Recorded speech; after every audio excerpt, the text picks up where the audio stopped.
รอผู้ชมกัน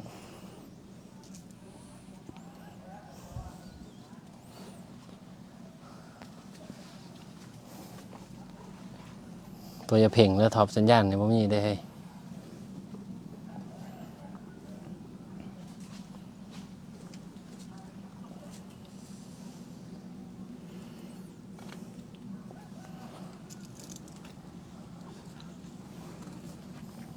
เอามา7 ท่านแล้ว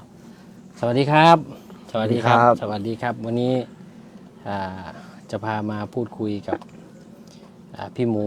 นาคหมูนะครับซึ่งก่อนหน้านี้ก็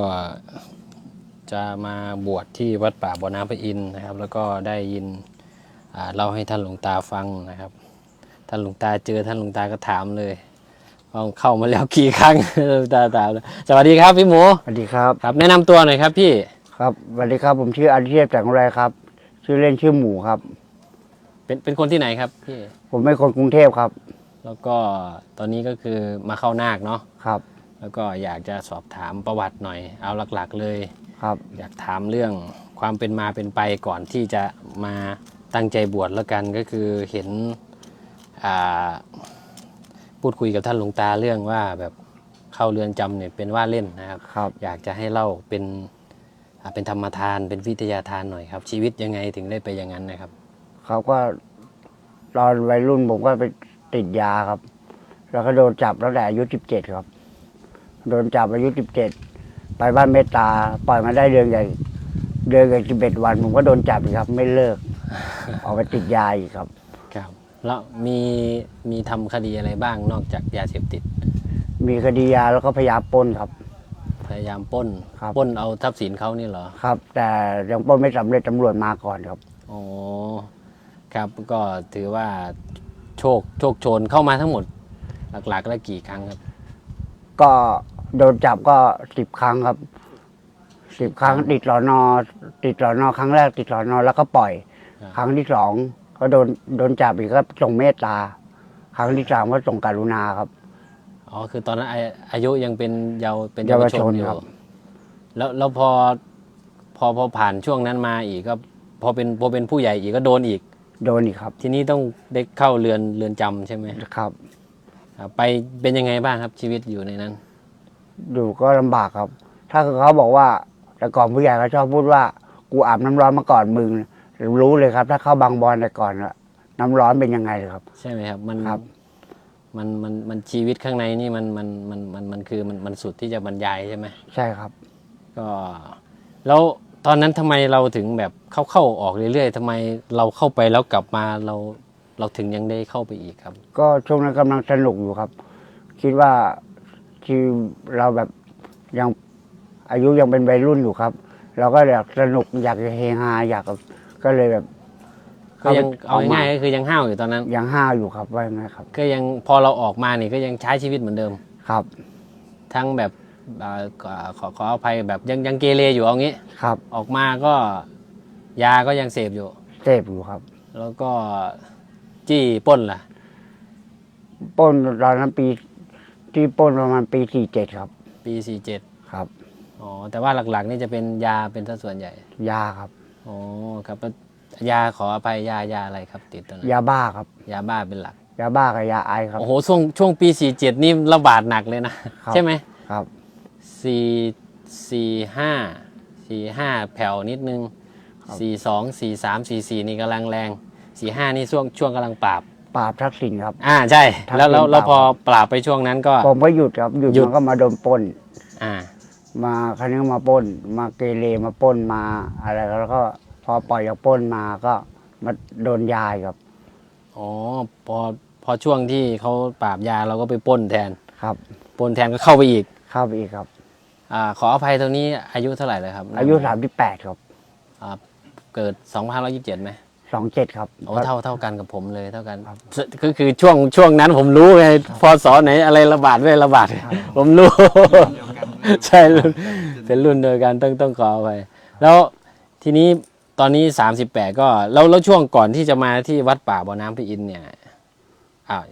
ทำอะไรก่อนที่จะมานี่หรือว่าเพิ่งออกมาหรือยังไงพอผมออกมาปี64ครับ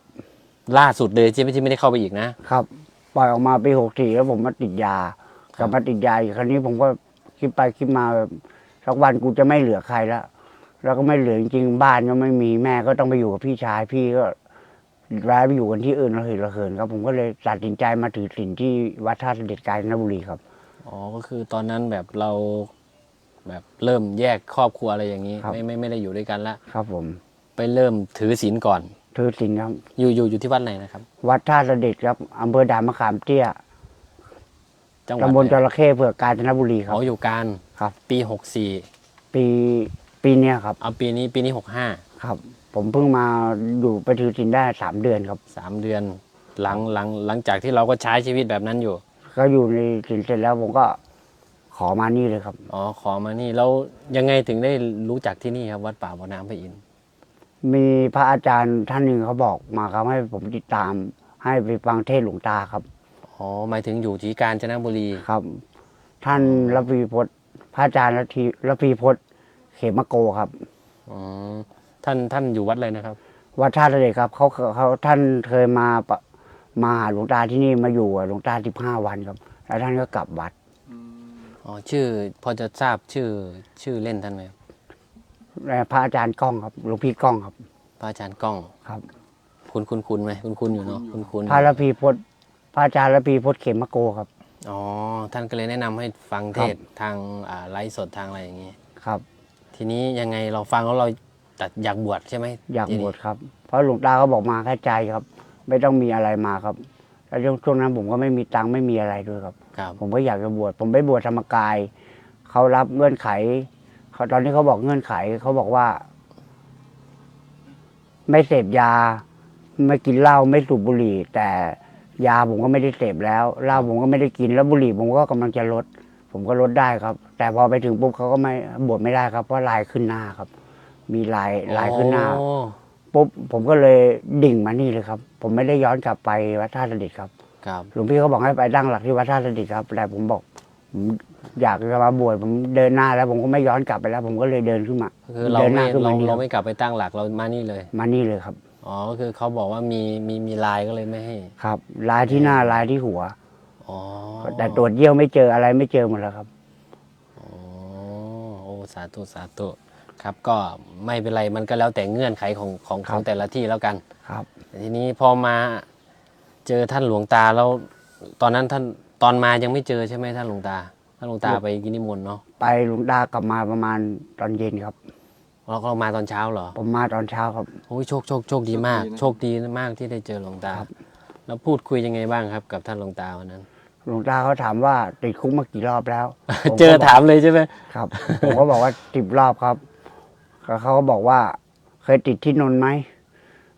เคยติดแดนนนท์ไหมเพราะปันเขาบอกหลวงตาบอกปันเขาหาที่แดนนนท์ครับ อ่า ผมก็เลยขำครับเขาบอกแดนนนท์สุดยอดก็จริงๆครับ นนท์แต่ก่อนสุดยอดจริงๆค ก็ รับ หลวงตาก็เคยอยู่ที่นั่นไงครับที่แกบอกว่าไอ้กามแกเป็นอย่างนี้ เขาบอก เพราะส่งดอกใช่ไหม เขาบอกครับ ปันหายเพราะแดนนนท์ครับ ใช่ค ครั รับ บ ก็ถือว่าอ่าได้รู้จัก ก็ก่อนหน้านี้เราก็ไม่เคยไปสัมภาษณ์นาคที่แบบที่จะเปิดเผยประวัติ แม้กระทั่งแบบมีประวัติที่แบบอันตรายกว่านี้ก็มีเยอะนะครับ แต่นั่นทางท่านหลวงตานี่ไม่ได้หมายถึงว่าแบบจะไปช่วยเหลือคนที่มีคดีมีอะไรเงี้ยไม่ได้ใช่ แต่ท่านหลวงตาเน้นให้โอกาสทุกคน ครับ ครับคนทุกคนย่อมที่จะมีโอกาสที่จะ ครับ ปรับเปลี่ยนใหม่หมดนะครับ ทีนี้ พอหลังจากคุยกับท่านหลวงตาเสร็จเรียบร้อยแล้วเนี่ยมาอยู่กับครูบาโยงใช่ไหมครับ ครับ ครูบาโยงพาทำอะไรบ้างครับครูบาโยง ก็ตอนนี้ก็ท่องขันนาคสวดท่องซ้อมท่องขันนาคอยู่ครับ ครับเพราะว่าเดี๋ยววันที่ 18 นี้ก็จะบวชแล้ว วันที่19ครับวันที่ 19 ใช่ไหมครับ วัน เพ เสาร์ ราะวันเสาร์19 นี้ก็เลยกำลังเตรียมตัว เตรียมตัวอยู่ครับ ครูบาโยงเป็นพี่เลี้ยง ครับ เพราะว่าสถานที่ที่ผมพามาเนี่ยเรานั่งกันอยู่โขดหินสูงที่สุดเกือบสูงที่สุดของวัดป่าบ่อน้ำพระอินทร์แล้วก็ด้านหลังของหน้าหมูที่นั่งอยู่นี่เป็นภูเขาเป็นประเทศลาวแล้วนะครับ ครับ ก็ไม่แน่ใจว่าสัญญาณที่ส่งไปเนี่ยมันชัดหรือเปล่าก็ตอนแรกเราจะไปคุยกันด้านล่างแล้วสัญญาณมันไม่มี ครับ เราก็เลยพาขึ้นมาคุยเดี๋ยวผมยกกล้องให้พี่น้องเราดูกัน บรรยากาศเนี่ยนะครับ เราอยู่กันที่โขดหินขนาดใหญ่เนี่ยเมื่อกี้ปีนมาก็หล่นกันนะครับ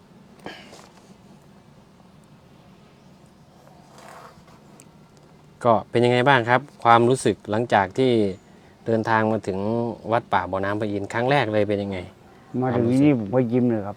ดีใจเลยครับ ดีใจที่มาถึงมายังไงเดินทางมายังไงครับ ผมนั่งรถมาจากกาญจนบุรี นั่งรถบัสมาลงที่หมอชิดครับ แล้วก็มาต่อรถบัสมาลงที่ช่อง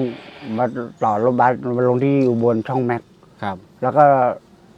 มาลงบขสผมก็จ้างรถเขาเข้ามาส่งครับ200 บาทครับ โอ้ รถกระบะมาส่งครับ รถกระบะมาส่ง ครับ บวชกันทั้งหมดรอบวันที่19นี่หกครับ 6รูปแล้วก็มียติใหม่เนาะ มียติใหม่หนึ่งคน มียติใหม่1 คน6ใช่ไหมครับ6พรรษา ใช่ครับ อ๋อ6พรรษาอนุโมทนาสาธุนะครับ ก็ได้สัมภาษณ์พี่นาคที่ตอนแรกผมเห็นเป็นพระแล้วอยู่ดีๆผมมาเห็นเป็นนาคเมื่อเช้านี้ผมก็เพิ่งไปทักท่านนะครับท่านก็บอกว่าท่านอยากจะชำระ ใช่ อยากจะเริ่มใหม่ดีกว่าใช่ไหมครับ ชำระที่เราติดค้างในใจ ติดค้างในใจตั้งแต่บวชมาก่อนหน้า ก็ นี้ มันก็จับต้นชนปลายไม่ถูกก็เลยเอาง่าย ๆ แล้วกันครับครูบาอาจารย์ท่านก็แนะนำ ครับ ครับ ยัตติใหม่ ยัตติใหม่ ถือว่าเริ่มต้นใหม่ ครับ เพื่อให้มันเขาเรียกว่าอะไรล่ะให้มันเขาเรียกอะไรให้มันเคลียร์ข้างใน ให้มันรู้สึกภายในใจนี่เราก็ได้คลายปมไหม ครับ ครับ ครับโอเคครับอนุโมทนาสา ครับผ ธุ ม นาคชื่ออะไรนะครับ กิตติศักดิ์ยอดยิ่งครับ อ๋อนาคกิตติศักดิ์ก่อนหน้านี้ก็เป็นพระนะครับ อยู่ที่จังหวัดอะไรนะครับ ชลบุรีครับ อยู่ชลบุรีนะครับทีนี้กลับมานาคหมูนะครับ ก็ที่นี้ก็นาคหมูก็ตัดสินใจอยากจะบวชปฏิบัติใช่ไหมครับ ครับ ปฏิบัติพระป่าทีนี้นับตั้งแต่ผมถ่ายคลิปช็อตลงไปที่นาคหมูเนี่ยสนทนากับหลวงตาแบบสดๆตอนนั้นนะครับ ก็มีทั้งญาติโยมผู้เข้ามาพบเห็นก็ให้กำลังใจนะ ให้กำลังใจว่าถือว่าให้กำลังใจผู้ที่เคยพลาด ครับ ทุกคนก็ต่างไม่มีใครทุกคนดี100% ครับ ครับ ก็มาที่นี่ได้หรือว่ามาเปลี่ยนเข้าศาสนาได้ แล้วก็เปลี่ยนชีวิตได้อะไรอย่างนี้ก็เป็นประโยชน์มาก แต่ว่าก็มีนะครับบางความเห็นว่าไม่ให้บวช ครับ ไม่สมควรบวชก็มี อันนี้เป็นแค่ความเห็นของหลาย ๆ ท่าน ครับ บางท่านให้กำลังใจบอกองคุลิมานยกตัวอย่าง ครับ ฆ่าคนมาเป็นพันคน ครับ นะครับก็ปรับเปลี่ยนได้ ครับ นะครับ แล้วก็บางคนก็มองว่าเราทำสิ่งไม่ดีมาไม่สมควรบวชในพระพุทธศาสนานี้ก็มีนะครับ ซึ่งเป็นความเห็นของแต่ละคน ครับ สิ่งนั้นไม่ได้สำคัญ ครับ สิ่งที่สำคัญคือ ใจเรา ใจเราต้องการอะไรกันแน่ตอนนี้ ครับ อดีตคืออดีตเอาปัจจุบันดีกว่า ครับ นะครับนาคหมูก็มีอะไรที่จะฝากพี่น้องFC ของพาซินคิดที่เป็นผู้ติดตามวัดป่าบ่อน้ำพระอินทร์ฟังธรรมะอยู่ตลอดครับตอนนี้ ครับ ก็หลวงตาท่านก็มีความเมตตาเขาให้โอกาสคนครับ ก็หลวงตาท่านพระเดชพระคุณหลวงตาก็เต็มเปี่ยมครับสุดยอดครับ ดีครับ มาด้วยใจครับ ไม่ต้องมีเงินมาเขาท่านก็ให้บทท่านโอกาสครับ ขอให้เรามาปรับเปลี่ยนครับ ครับสาธุครับสาธุสาธุครับก็คงประมาณนี้เนาะ ครับ เดี๋ยวถ้าหลังจากบวชเป็นพระแล้วก็คงจะได้เห็นตอนเดินบิณฑบาต ครับ ร่วมกับหมู่คณะอีกทีนึง ครับ นะครับก็จะได้ดูกันไปเรื่อย ครับ ๆ ก็ผมเองนะครับก็เป็นสังกะรีอยู่ที่วัดก็ ครับ ได้เห็นพระสงฆ์หลาย ๆ ท่าน ตั้งแต่เริ่มเข้ามาบวชใหม่ ครับ จนถึงบัดนี้นะครับหรือเข้ามาแล้วที่เห็นพระสงฆ์อยู่จนถึงบัดนี้ก็เห็นหลายรูปแม้กระทั่งเข้ามาแล้วก็สึกออกไปก็มี ครับ สึกแล้วเข้ามาบวชอีกก็มี ครับ ครับ ก็หลากหลายนะครับเราก็เห็นถึงความตั้งใจอันดับแรกของพี่น้องล้มโลกดีกว่าที่เข้ามาบวชนะครับ ก็อยากให้ เหมือนหลวงตาท่านสอนพระอยู่ตลอดว่า ให้ระลึกอยู่เสมอว่าเสมือนเป็นพระใหม่อยู่ตลอด ครับ นะครับเพื่อให้เรานะมีสติมีระลึกถึงความสำคัญ ครับ นะครับตัวนี้อยู่ต้องขอบพระคุณพี่น้องทุกท่านนะครับที่เข้ามาร่วมรับชมวันนี้แล้วก็ขอบพระคุณนาคทุกท่านที่นั่งล่ายล้อมกันอยู่แล้วก็นาคหมู ครับ นะครับขอบคุณมาก ครับ ที่ให้สัมภาษณ์เรื่องชีวิตหายากมากนะครับที่จะมีหลายๆท่านที่จะยอมเล่าเรื่องราวแบบสิ่งที่เคยทำมาผิดพลาดเพราะว่าบางท่านเขาก็ไม่เล่าให้ฟังก็มีแต่สำหรับนาคหมูก็ถือว่าก็คงจะทิ้งแล้วเนาะ ครับ นาคเนาะถึงยอมเล่าสิ่งเหล่านี้ที่ผ่านมา ครับ แล้วก็มาที่นี่ขออนุญาตมาที่นี่ยังคิดถึงบ้านไหม ไม่คิดถึงแล้วครับ คิดถึงญาติพี่น้องพ่อแม่ไหม ก็ท่านเขาบอกว่าคิดถึงครับ แต่เขาบอกว่าอยู่นี่ดีแล้วครับ ไม่ต้องกลับไปก็กลัวจะไปตามเพื่อนตามอะไรแต่ผมไม่เคยโทษเพื่อนเลยครับ ครับ มันอยู่ที่ตัวเราเองครับ ครับ ครับผมก็เลย อ๋อ ผมทำอะไรผมไม่เคยโทษเพื่อนเลยครับ ครับ แล้วอยู่ที่การกระทำของเราครับ ครับอ๋อหมายถึงที่บ้านครอบครัวนี่บอกว่าให้มาอยู่นี่ดีแล้ว ครับ ก็คือกลัวว่ากลับไปก็จะไปเหมือนเดิม ครับ ครับถ้างั้นยิ่งดี ครับ พิสูจน์เลยทีนี้ ครับ ใช่ไหมครับ ถ้า